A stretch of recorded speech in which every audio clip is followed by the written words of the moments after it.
కథలంటే ఎంతగానో ఇష్టపడేటువంటి పిల్లలందరికీ శుభాశీస్సులు. శ్రీ సిహెచ్ శివరాం ప్రసాద్ మావయ్య గారు రచించిన రైతే రాజు పిల్లల కథల సంపుటి నుండి ఈ రోజు మీరు వినబోయే కథ అమ్మ కావాలి. విందామా మరి?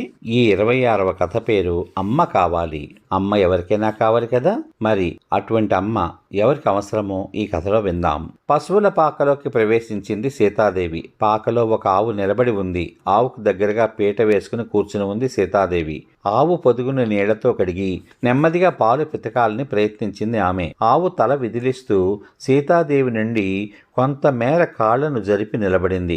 తనకు పాలు ఇవ్వడం ఇష్టం లేనట్టుగా నిలబడిపోయింది ఆవు. తన యజమానురాలి వైపు అదోరకంగా చూస్తోంది ఆవు. సీతాదేవి గొణుక్కుంది. ప్రతిరోజు పాలు పితకడానికి సహకరించే ఆవు ఈ రోజున ఎందువల్ల దూరంగా జరుగుతోంది? ఆవుకు అసలు ఏమైంది? సీతాదేవి పాలు పితకడానికి మరోసారి ప్రయత్నం చేసింది. అయితే ఈసారి ఆవు తన వెనుక కాళ్లను ఎత్తుపెట్టి అంబా అంటూ గట్టిగా అరిచింది. ఆవు తనని కాళ్లతో తన్నుతుందేమోనని భయపడిపోయింది సీతాదేవి. ఎందుకైనా మంచిదని ఆవు దగ్గర నుంచి లేచిపోయింది ఆమె. తన భర్తను అక్కడి నుంచే గట్టిగా పిలిచింది. ఆమె భర్త రమణయ్య పశువుల పాకలోంచి వచ్చాడు. ఆవు పాలు ఇవ్వడం లేదన్న సంగతి భర్తకు చెప్పింది సీతాదేవి. ఎన్నడూ లేనిది ఈరోజే ఆవు ఎందువల్ల మంకుపట్టు పట్టిందో భార్యాభర్తలకు అర్థం కాలేదు.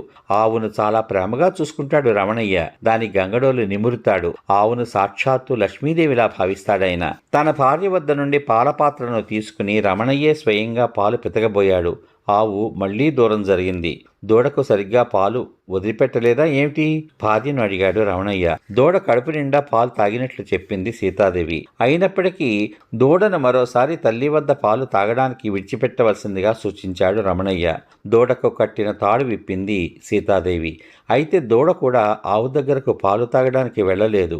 ఆవు ఎదుటకు వచ్చి నిలబడింది దూడ. తన దూడను నాలుకతో తడుముతూ చూస్తోంది ఆవు. చూశారా, దూడ తన కడుపు నిండా పాలు తాగింది. అందుకే పొదుగు దగ్గరకు వెళ్ళడం లేదు. ఆకలిగా ఉంటే ఎగురుకుంటూ పోయి పాలు తాగదా అంది సీతాదేవి. రమణయ్య విస్తుపోయాడు. ఆవు ఎన్నడూ ఈ రకంగా మంకుపట్టు పట్టలేదు. ఆవుకు అనారోగ్యం కలిగిందా అని అనుమానించాడు రమణయ్య. వైద్యుడి వద్దకు తీసుకువెళ్తే మంచిదేమోనని ఆలోచిస్తున్నాడు రమణయ్య.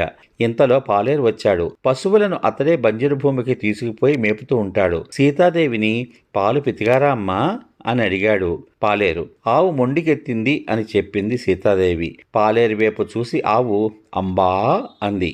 సాయంకాలమైనా పాలు ఇస్తుందేమోనని చూద్దామని చెబుతూ పాలేరు ఆవు కట్టు విప్పాడు. మేతకు తీసుకువెళ్ళడానికి సిద్ధపడ్డాడు. అయినా సరే ఆవు కదల్లేదు, మెదల్లేదు. అందర్నీ చూస్తూ తల అడ్డంగా ఊపుతోంది. ఆవుని అదిలించాడు, బెదిరించాడు. కాని ఆవు పాలేరు మాట వినలేదు. పైగా పాలేరును తన కొమ్ములతో పడవబోయింది. పాలేరు బిత్తరపోయాడు. ఆవుకు దెయ్యం పట్టిందేమోనని సీతాదేవి తన భర్తతో అంది. పాలేరు మిగతా పశువుల కట్లు విప్పాడు. పశువులను తోలుకుంటూ అతను బయలుదేరాడు. ముసలి ఆవు గురించి వెతుక్కున్నాడు పాలేరు. ఆ ఒక్క ముసలి ఆవు తప్ప మిగతా పశువులన్నీ ఉన్నాయి. ముసలి ఆవు గురించి దర్యాప్తు చేశాడు పాలేరు. పాలు ఇవ్వడం మానేసిందని ముసలి ఆవును అమ్మేశాడు రమణయ్య. ఎంతకాలమని ఎందుకు పనికిరాని పశువును మేత పెట్టి మేపాలి అని రమణయ్య ఉద్దేశం. అదండి సంగతి. తన తల్లి కనిపించకపోయేసరికి ఈ బిడ్డ బెంగపెట్టుకుంది అన్నాడు పాలేరు. ఈ బిడ్డ చిన్నదేం కాదు కదా, దీనికి ఒక బిడ్డ ఉంది కదా. అయినా ముసలి తల్లి మీద ఇంకా ఆవుకు భ్రమ ఉంటుందంటావా అడిగాడు రమణయ్య. పాలేరు చిన్నగా కదులుతూ, ఎందుకు ఉండదండి, మీకు పిల్లలు పుట్టారు కదా, అలా అని చెప్పి మీ అమ్మగారిని ప్రేమగా సాకకుండా వదిలేస్తారా అన్నాడు. రమణయ్యకు తత్వం బోధపడింది. ముసలి ఆవును కటికవాడికి అమ్మి తాను తప్పు చేశాడు. ఇప్పుడు లక్ష్మీదేవి లాంటి తన ఆవు కన్నీరు కారుస్తోంది. ఆహారం ముట్టడం లేదు. నీరు సంగతి సరే సరే, తన తల్లి కనిపించకపోయేసరికి తనకున్న సమస్తమైన ప్రపంచం మాయమైపోయినట్లు అతి దీనంగా చూస్తోంది. ఏ తల్లికైనా తన బిడ్డే సర్వస్వం. ఏ బిడ్డకైనా తన తల్లే సర్వస్వం. కటికవాడి దగ్గరికి వెళ్ళి తమ ఆవును తిరిగి తెచ్చుకున్నారు రమణయ్య దంపతులు. అప్పుడు గాని లక్ష్మీదేవి లాంటి ఆవు పాలును పితకనిచ్చింది కాదు. తన తల్లిని చూశాక ఆవు సంతోషంగా సీతాదేవికి పాలు ఇచ్చింది. సమాప్తం. చూశారా, మోగ జీవి అయిన ఆ ఆవు తన తల్లి కోసం, తన తల్లిని చూడడం కోసం తన బాధను ఏ విధంగా వ్యక్తం చేసిందో దాన్ని అర్థం చేసుకుని రమణయ్య దంపతులు తిరిగి ఆ ఆవు యొక్క తల్లిని అక్కడికి తీసుకురావడం వల్ల సమస్య పరిష్కరించబడింది. నిజమే కదా.